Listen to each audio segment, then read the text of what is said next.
Hello, hello, hello. Guess what? We're going to talk about a different model of success that will help lower your stress levels and also give you much satisfaction.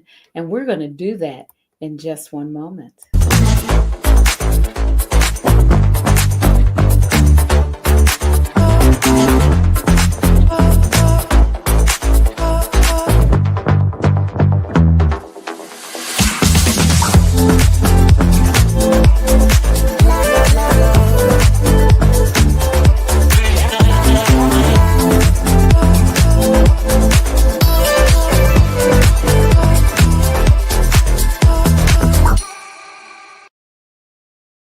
Hi there. You are inside of Stress Talk Live. This is where we help women over 40 to live healthier lives through strategic stress management and solution focused self care.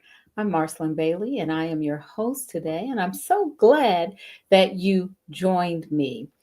This is going to be a very, very special. I'm really excited about today's talk because we are talking about creating a success strategy for women over 40.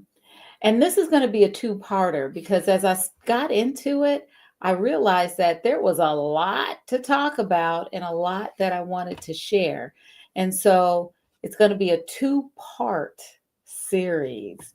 But first, as always, please like, follow, and subscribe to ML Bailey Consultants on Facebook, Instagram, and YouTube. Yes, we are still in those same places, and soon we may be in other locations, but you'll know about it when it happens. Also, this is my tap link. This is where you can sign up for my newsletter, which goes out on Wednesdays. The newsletter has a recap of our live stream, as well as a summary and also PDF download for you to help you through the week as you practice some of the skills and to remind you of some of the things that I talked about in the live stream. Here is my website. You can always go there to find out a little more about me. So let's dive into our topic for today. We are talking about creating a healthy model of success for women over 40. So I'm going to pull up my little notes here. And as you know, I'm always having a little struggle trying to get these notes the way I want them. And so I'm going to be looking to my left again until I can figure out how to. Well, anyway, don't worry about it. It's all on me. It's all on me. But this is what I wanted to talk about today because I think it's really it's timely for us, right?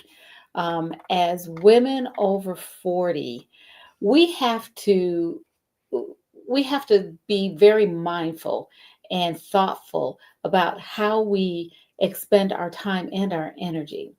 So just think about this. Think about how you've spent decades now, collecting experience, wisdom, and a perspective that our younger selves couldn't even imagine. You know, I often say, if I knew then what I know now, I would probably have acted differently, behaved differently, been in a different place. Um, than I am now, or that than I was then. Now I'm just satisfied where I am, okay? But back then, if I had known what I know now, I would have behaved differently. And so, I mean, we can go by research because it shows us that many of us are happier and more satisfied with life after we reach that milestone of 40. So it only makes sense that we actually leverage these advantages because being over 40, living an extended life into middle age and then older age is an advantage that younger people don't have. We don't often see it as an advantage. We see it as a burden sometimes, but there are advantages. And I'm going to talk about some of those. So, in this broadcast, I'm going to, um, along with you, challenge some of those outdated metrics that we use to describe success. I'm also going to talk about how we can wisely integrate and honor both our professional goals as well as our personal needs. And then we're going to touch on some non traditional paths that emphasize our transferable skills and the power of reinvention.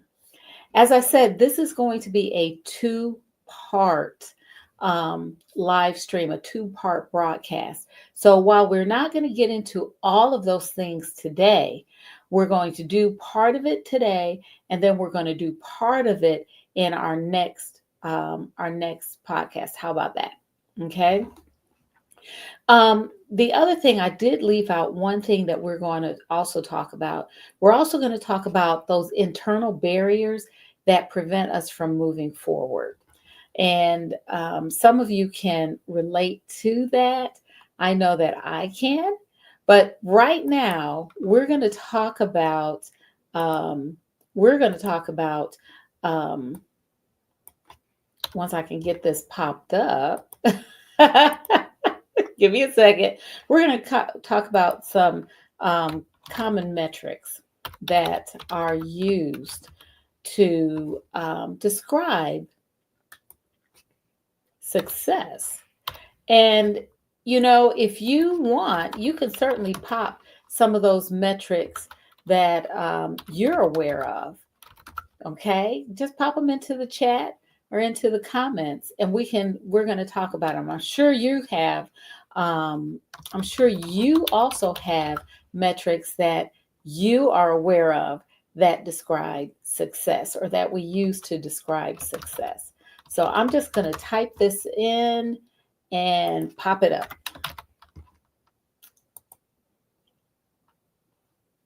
There we go. Okay, so let's talk about some of these common metrics that we use.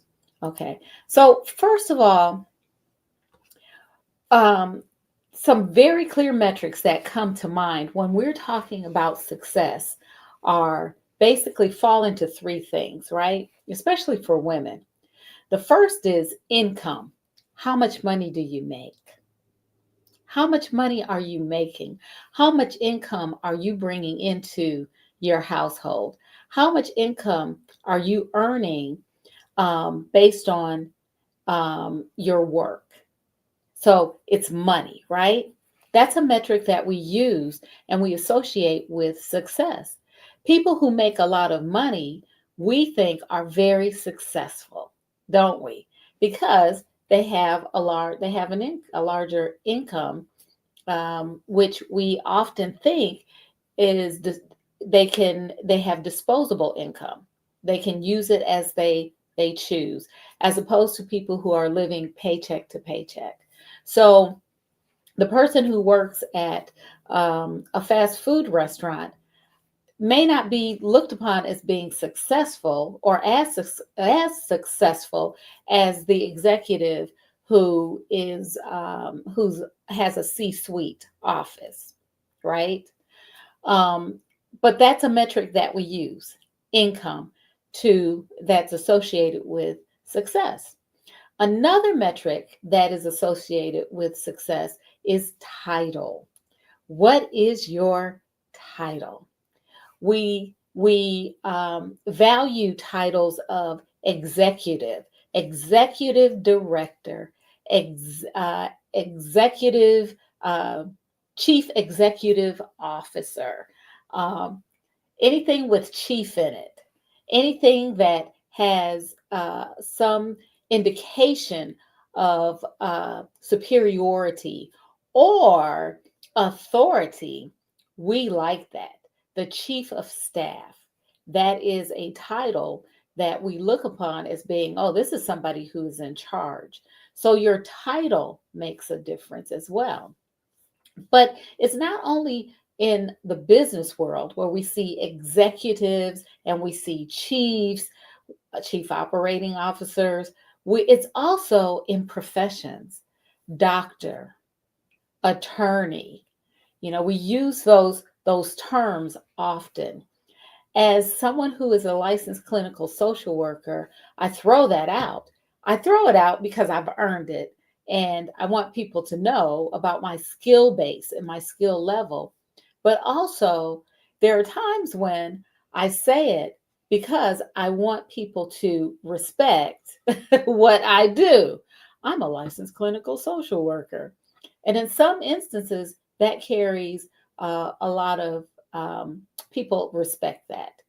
But again, doctor, psychologist, um, nurse, nurse, nurse manager, all of those things. We use professions as well. It's and as related to success. The third thing that we look at when we're talking about common metrics that are associated with success, we look at possessions. Possessions. What kind of car do you drive? Are you driving the latest model of BMWs? What's the hot car now? The hot cars in our area are Lexus and BMW. Anybody who and I laugh when I say this, but I'm not kidding. There has been more people are driving BMW SUVs and Lexus SUVs in the area in which I live than ever before. It is it's interesting. I'll put it that way. It's almost amusing. I'm kind of amused by it. I don't drive those kind of cars. I don't.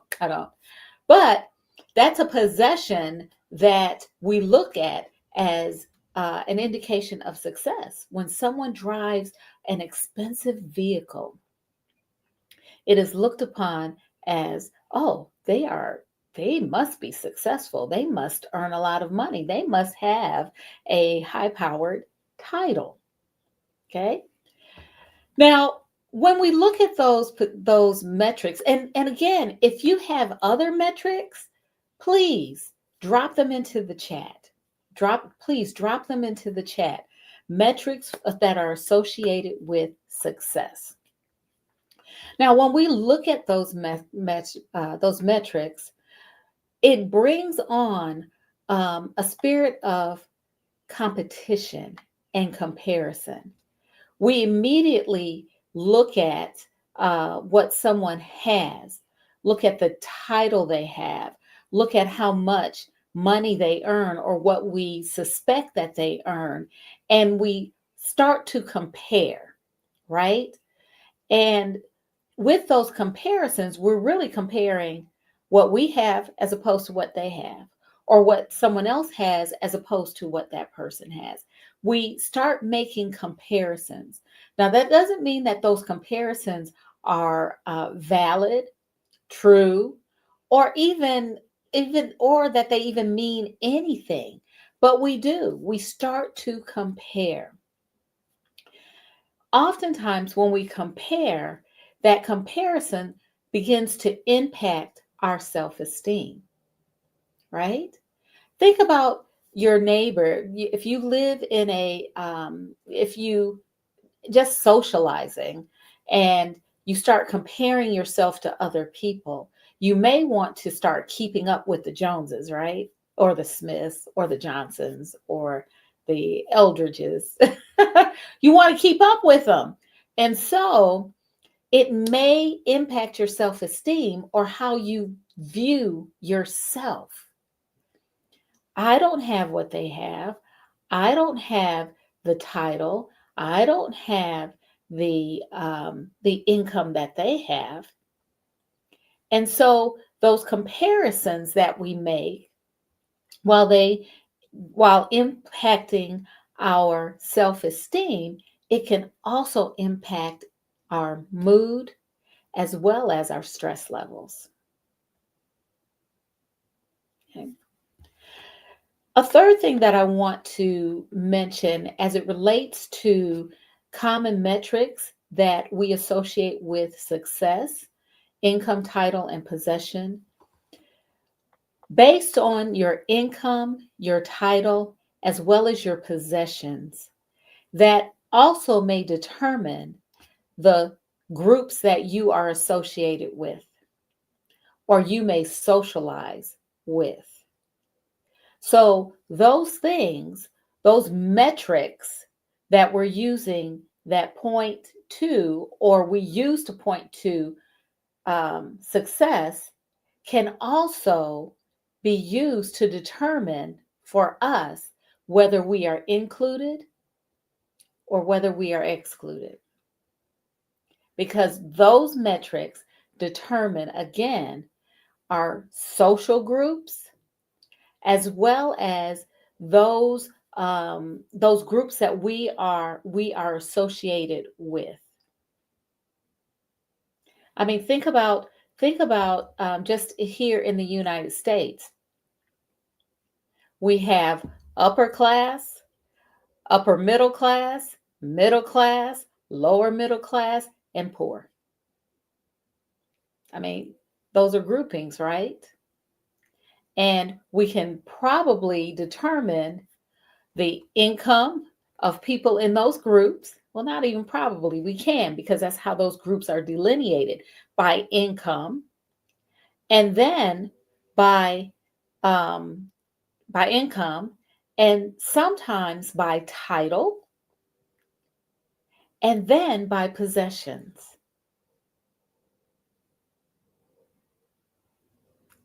I just wanted to let that sit right there. So it determines inclusion or exclusion. But there are limitations to these three measures that I want to bring up to you. First of all, and you all know that I am a practitioner of mindfulness meditation, and I have studied um, I've I've studied Buddhism, although I am not an expert in Buddhism. I'm going to say that, and I'm not that learned, but I do know a little bit. I know a little bit for my own personal gain, my personal benefit. But one of the things that we have to know is that everything is temporary. Nothing stays. Nothing remains. Even for those of you who study the Bible, we know that seasons come and seasons go. Nothing remains the same. There's the term impermanence. And what that means is everything is constantly changing. I am 18 minutes older than when I started this podcast, right? I'm 18 minutes older, and so are you. You're 18 minutes older because I'm 18 minutes into it. So nothing stays the same. Nothing is static. Everything changes. It's constantly changing. That's impermanence. So when we have this income, when we have this title, when we have these possessions, we really need to understand that they're not going to stay. They're not permanent. Your title may change. Your responsibilities may change. You may not even have that title anymore.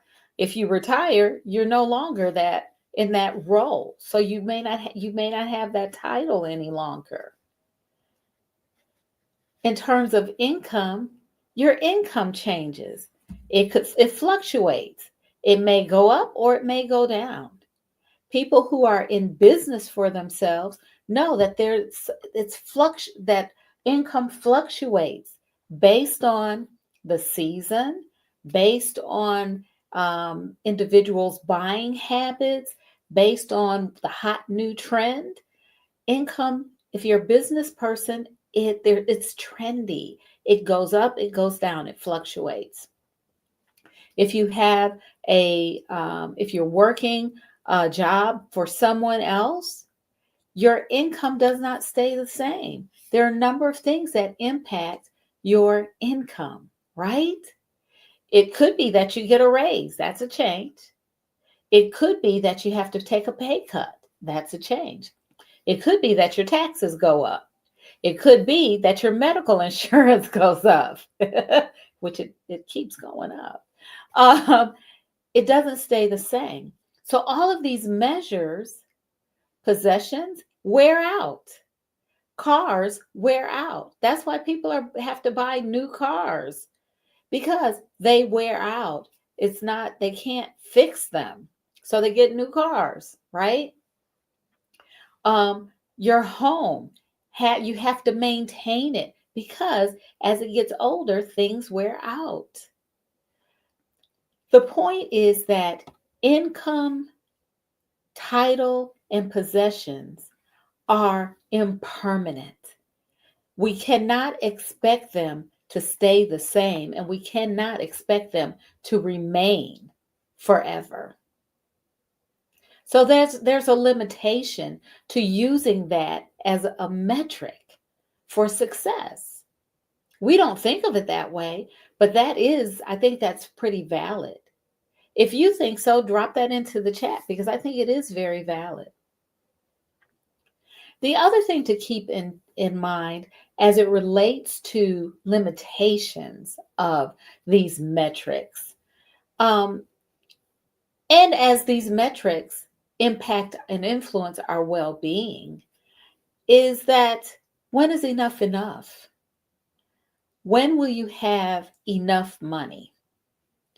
Because we're always grabbing, right? We're always grabbing. We're always wanting more and more and more and more. But when is enough enough? Is enough is such a thing as there's never enough money?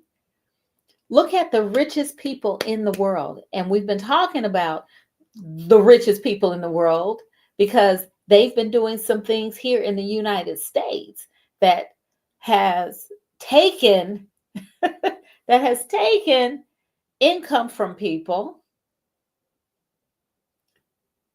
while they're lining their pockets. Okay, let me get off of that. However, my point is, how much money does the richest man in the world need in order to be satisfied? In order to be well and have well-being, being mentally, physically, emotionally, and spiritually well. How much money does that take? And so, as we're talking about these measures that we use to measure success, we have to recognize that there are limitations to those. How many cars do you need? How many houses do you need to be well, mentally, physically, emotionally, and spiritually? What title do you need? What's the highest title that you need in order to be well, mentally, physically, emotionally, and spiritually? And I've already asked how much money is needed. Because I think that's an important consideration when we're talking about a healthy model of success. If our indicators for success or the metrics that we use to measure success are income, title, possessions, as well as associations, I'm going to put that in there, associations. When is enough enough? And how much of those things, do we need in order to be well mentally, physically, emotionally, and spiritually?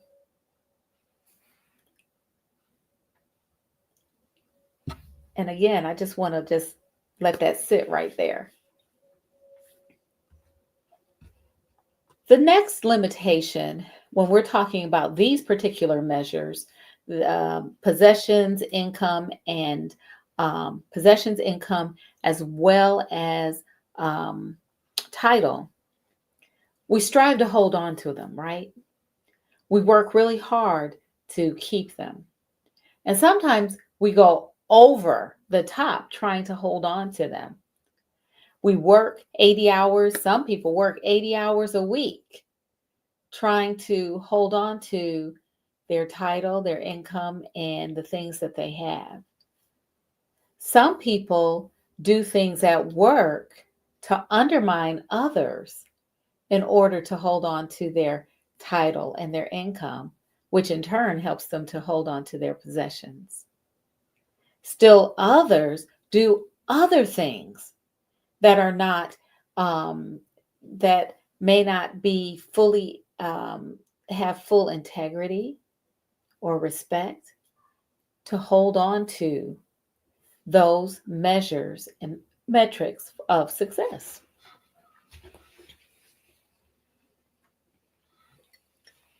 So when you have to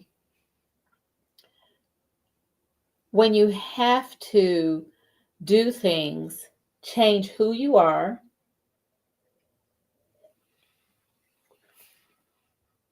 lie, cheat, steal, to hold on to those metrics that we define, the way we define success, there's a concern there. There's a major concern. And you should be concerned too for yourself. So I know I'm talking about common metrics, and I've talked about the common metrics that we've associated with the success. I've also talked about limitations of these metrics and how they impact or can impact our well-being. I want to talk about some alternative indicators for you to consider. First of all, instead of looking at income, possessions, and title as a metric for success, perhaps we need to look at impact. What type of impact are we making in our home life, in our work life, and in the community around us? What impact are we making? What influence in a positive way are we levying to make an impact, a positive impact? A measure of success maybe is not necessarily what we hold on to and what we grasp and hold on to, right? Perhaps it's how we impact those around us in a positive way. The second indicator, alternative indicator, that I want to share with you is relationships. What kind of relationships are you developing and growing? That's an indication of success as well. I mean, who's going to come to your funeral? I know that's a morbid thing to talk about, but who's going to come to your funeral? Are the people who are going to come to your funeral the people who have to be there? The people who are there because they want to be seen? The people who are there because they want to be known as being associated with you?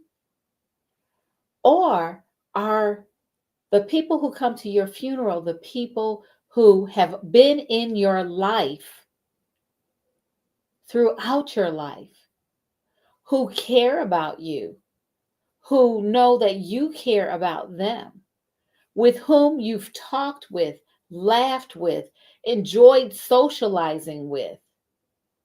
Are those the people who are going to come to your funeral? When we're talking about success indicators, perhaps we should talk about the relationships that we've developed, and we've grown over the years. Another alternative indicator of success is personal growth. How much have you grown? Not only in your work life, your professional life, but also in your personal life. And then how do you measure that growth? You can measure that growth also through the impact that you have in your workspace, as well as in your home life and in your community. So, your personal growth. You can also measure, your personal growth by the relationships that you've grown all as well, and the relationships that you have nurtured, the relationships that you have repaired. How about that? The relationships that you have repaired. Those are also indicators of success. And then the fourth alternative indicator happens to be health. How healthy are you? You can live in the C suite now. You can be in the C suite and you can make millions of dollars and you can be sick as a dog. You can be sick. You can have heart disease. You can have all kinds of health problems. You have dementia. You can be in the Oval Office and people can question your cognitive functioning. The point I'm making is your health. Your health can be an indicator of success too. If you're healthy, when you're healthy, if you're not someone who catches a cold or the flu or whatever's going around, whatever stomach bug is going around all the time, that's an indication that your health is pretty good, right? If you're not taking medications, whether it's for whatever it's for, or if you're taking low dose medications, sign of health. So we want to look at these different metrics in in an objective way. I'm not saying go out and sell your car. No, I'm not saying that. I'm not saying go out and sell your car or go out and sell your house or go live in a tent in the woods. No, no, no, no, no. I'm not saying that at all. I'm not saying that. What I'm saying is that those things are the fruit of your labor. You've earned it. You've earned that. You've earned those things. But perhaps we shouldn't necessarily look at those things as the indication that we are successful. You see people who are highly successful and they don't have relationships with their children or their spouses. They're just people who come and go in and out of the house, who they talk to rarely. They don't have meaningful connection to those people. So we want to look at, as we're exploring healthy models of success for women over 40, we want to look at different indicators. We want to consider the impact that we're making. We want to look at relationships that we have developed and that have grown over the years. We also want to look at our own personal growth as well as our health status, because those things in themselves will create for us an environment of well-being. So I have lots to share with you all. I got through it was just the first the first part of it. Oh my goodness. I kind of hate that. But We're going to talk about more things and how you can create a healthy model of success, especially if you're a woman over 40. We've just gone over the first key element. We talked about common metrics used to describe success, and I also shared with you some alternative metrics that you can use. We're going to be back next time talking about sharing more with you. I guess it's going to be part 2. It looks like it might be a part 3 and a part 4, but next time we're going to do part 2 as we talk about how a woman over 40 can create a healthy model for success. Well, that's all for now. I'm Marcyline Bailey. I'm so glad that you came, that you joined me today. Make sure you join me next time as we continue this discussion right here on Stress Talk Live. Take good care. I guess I'll hit the right one at some point.